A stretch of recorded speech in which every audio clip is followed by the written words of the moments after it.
Maths by Mohit Sharma YouTube channel पर आप सभी का स्वागत है।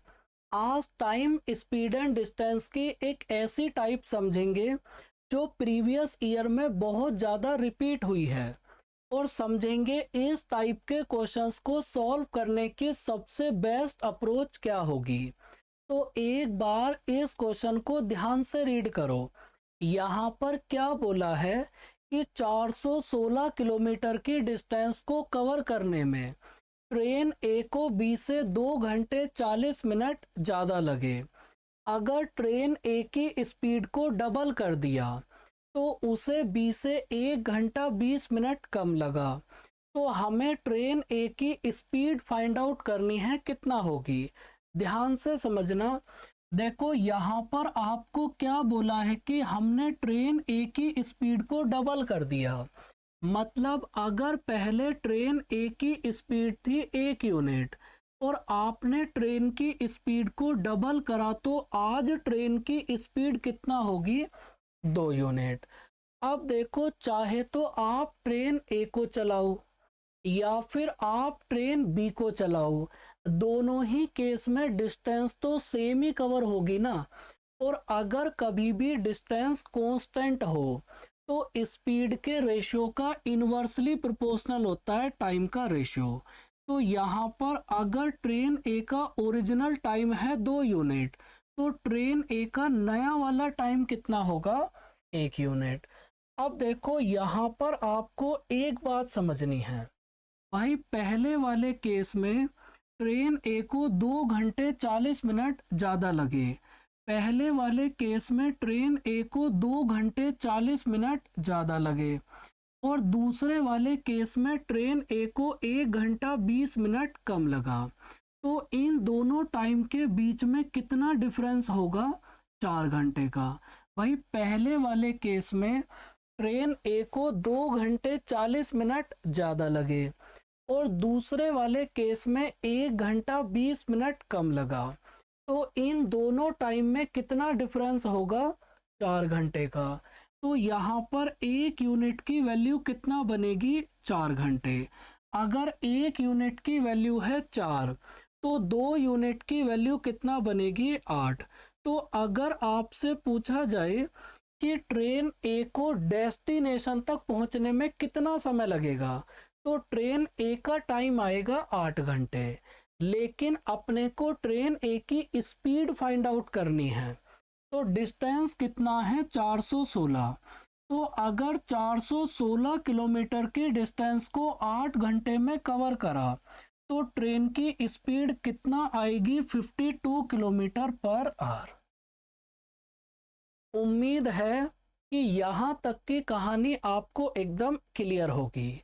ये पूरी कहानी एक बार फिर आपको मैं समझाता हूँ, बस इस क्वेश्चन को ध्यान से आप रीड कर लो। ट्रेन ए को 450 किलोमीटर की डिस्टेंस कवर करने में 20 से 45 मिनट ज़्यादा लगी। अब इंजन में कुछ फॉल्ट हो गया और ट्रेन बी की स्पीड को 1/4 कम कर दिया। अब यहाँ पर ट्रेन ए से 30 मिनट ज़्यादा लगे तो ट्रेन ए की स्पीड कितना होगी, कोई दिक्कत नहीं है। आप तो केवल ये देखो कि आपने कौन सी ट्रेन की स्पीड को कम करा है। भाई आपने ट्रेन बी की स्पीड को 1/4 कम करा। मतलब अगर ट्रेन बी की ओरिजिनल स्पीड है 4 यूनिट तो ट्रेन बी की न्यू स्पीड कितना होगी, 3 यूनिट। अब देखो, चाहे तो आप ट्रेन ए को चलाओ या फिर आप ट्रेन बी को चलाओ, दोनों ही केस में डिस्टेंस तो सेम कवर होगी ना। और अगर कभी भी डिस्टेंस कांस्टेंट हो तो स्पीड के रेशियो का इन्वर्सली प्रोपोर्शनल होता है टाइम का रेशियो। तो यहाँ से टाइम का रेशियो कितना बनेगा, 3:4। अब देखो, पहले वाले केस में ट्रेन ए को 20 से 45 मिनट ज़्यादा लगे। देखो ध्यान से समझना, बस इस पॉइंट को ध्यान से समझना। देखो यहाँ पर है हमारे पास ट्रेन बी। पहले वाले केस में ट्रेन ए को 45 मिनट ज़्यादा लगे। तो अगर ट्रेन ए को 45 मिनट ज़्यादा लगे तो इसका मतलब ट्रेन बी को 45 मिनट कम लगे होंगे ना।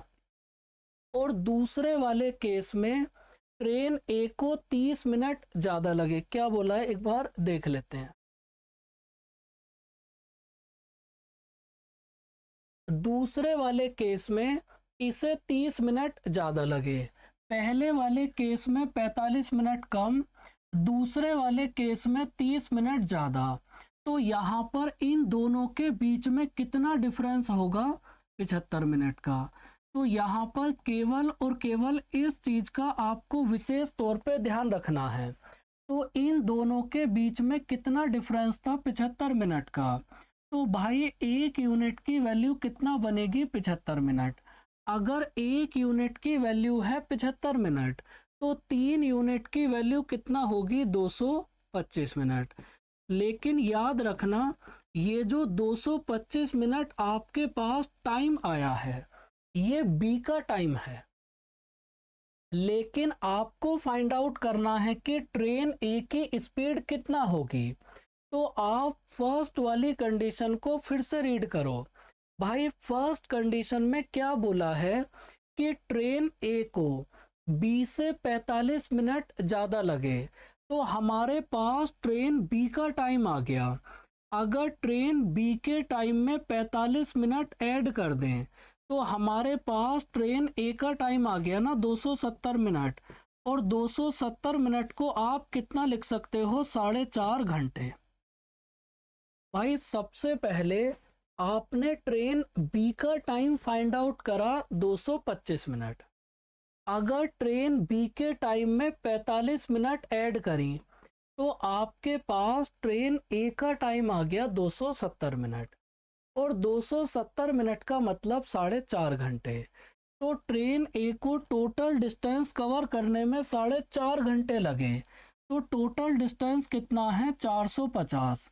अगर 450 किलोमीटर की डिस्टेंस को 4.5 घंटे में कवर करा, तो ट्रेन ए की स्पीड कितना होगी? 100 किलोमीटर। उम्मीद है कि हर एक पॉइंट आपको एकदम क्लियर होगा। पूरी कहानी आपको एक बार मैं फिर एक्सप्लेन करता हूँ। देखो यहाँ पर क्या बोला है कि 40 किलोमीटर की डिस्टेंस में ट्रेन बी से 2 घंटे 30 मिनट ज़्यादा लगे। अगर ट्रेन ए की स्पीड को डबल कर दिया, तो उसे बी से 1 घंटा कम लगा। तो 40 किलोमीटर की डिस्टेंस चलने में ए को कितना समय लगेगा? आप तो केवल ये देखो कि यहाँ पर आपको क्या बोला है कि हमने ए की स्पीड को डबल कर दिया। मतलब अगर पहले ट्रेन ए की स्पीड थी 1 यूनिट, तो आज ट्रेन ए की स्पीड कितना होगी? 2 यूनिट। अब आप ट्रेन ए को चलाओ या बी को चलाओ, दोनों ही केस में डिस्टेंस तो सेम ही कवर होगी ना।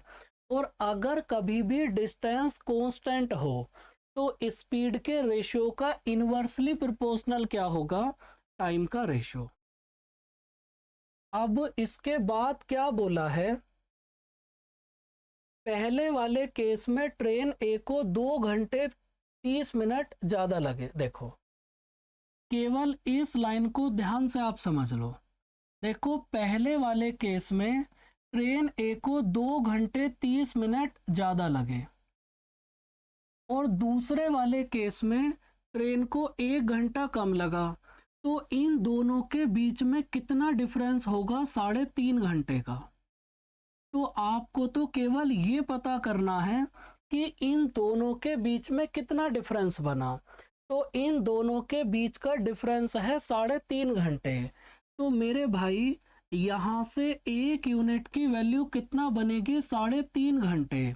और अगर 1 यूनिट की वैल्यू है 3.5 घंटे, तो 2 यूनिट की वैल्यू कितना होगी? 7 घंटे। तो अगर आपसे ए का टाइम पूछा जाए, तो ए का टाइम कितना होगा? 7 घंटे।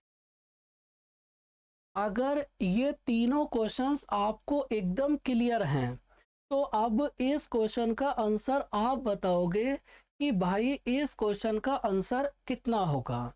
और ये जितने भी क्वेश्चंस आपने करे हैं, ये सभी क्वेश्चंस मेंस में आए हुए हैं। तो आज की क्लास यहीं तक, इसके बाद मिलेंगे नेक्स्ट क्लास में। तब तक के लिए अपना ध्यान रखें, हंसते रहें, मुस्कुराते रहें। बाय बाय बच्चों, टेक केयर।